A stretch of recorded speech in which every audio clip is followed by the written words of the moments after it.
اعوذ باللہ من الشیطان الرجیم، بسم اللہ الرحمن الرحیم۔ آج میں سورہ فجر کی تفسیر کا پارٹ 2 یعنی دوسرے حصے کا ذکر کروں گی۔ یہ سورت مکیہ ہے۔ پہلے میں نے 15 آیات کے ترجمے کی تفسیر بتائی تھی، اب میں 16 سے 30 آیت کی تفسیر کا ذکر کروں گی۔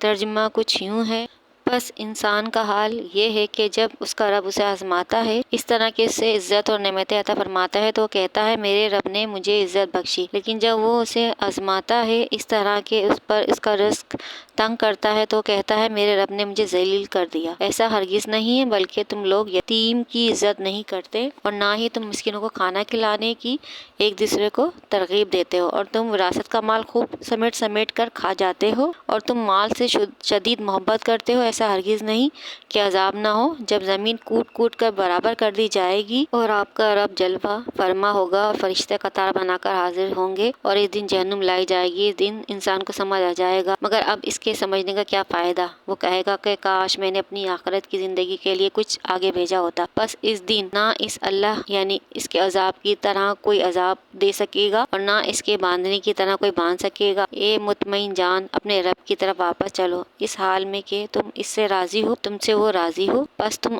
میرے نیک بندوں میں داخل ہو جاؤ اور میری جنت میں داخل ہو جاؤ۔ اس آیت میں بتایا گیا ہے کہ قوموں کو کفر و شرک کی گمراہی سے نکالنے کے لیے اللہ تعالیٰ نے بہت سے نبیوں کی تعلیمات سے لوگوں کو آراستہ کیا، ان میں بہت سے نبی بھیجے۔ پھر یہ سمجھایا گیا ہے کہ جو لوگ رسول اور کتاب کے آنے کے بعد بھی ہدایت کا راستہ اختیار نہیں کرتے، وہ اللہ کے نزدیک بدترین مخلوق ہیں۔ ایسے لوگوں کو جہنم ہی میں داخل کیا جائے گا۔ ایسے لوگ برعکس جو ہدایت کا راستہ اختیار کریں گے وہ بہترین مخلوق ہیں، اور وہ اللہ کے راستے میں بہت اچھے لوگ ہیں، اور وہ جنت میں داخل کیے جائیں گے۔ سورہ فجر میں قوم عاد کا ذکر ہے، جن کے نبی حضرت ہود علیہ السلام تھے۔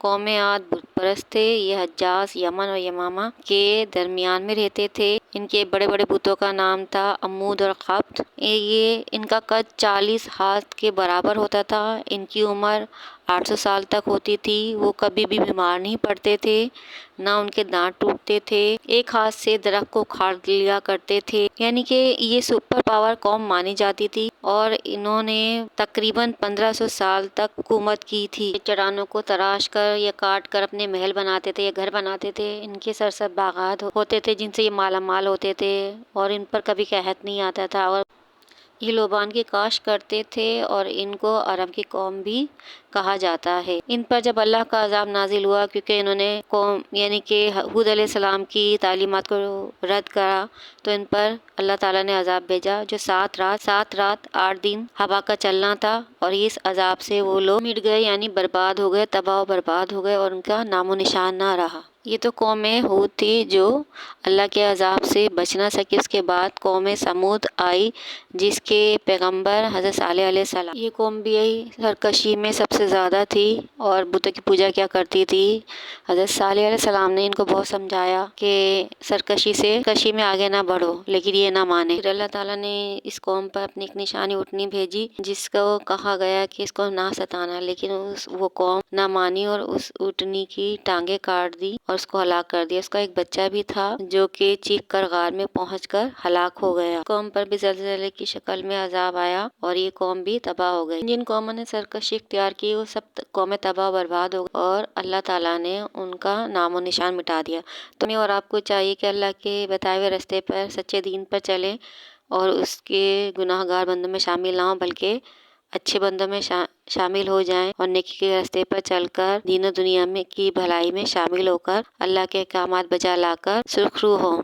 اب مجھے اجازت دیں۔ اب میں آخری بات آپ سے کہوں گی کہ اللہ کرے دل میں اتر جائے میری بات، کچھ ایسا اثر کر جائے دل میں میری بات۔ اب میں آپ سے اجازت چاہوں گی۔ اللہ نگہبان۔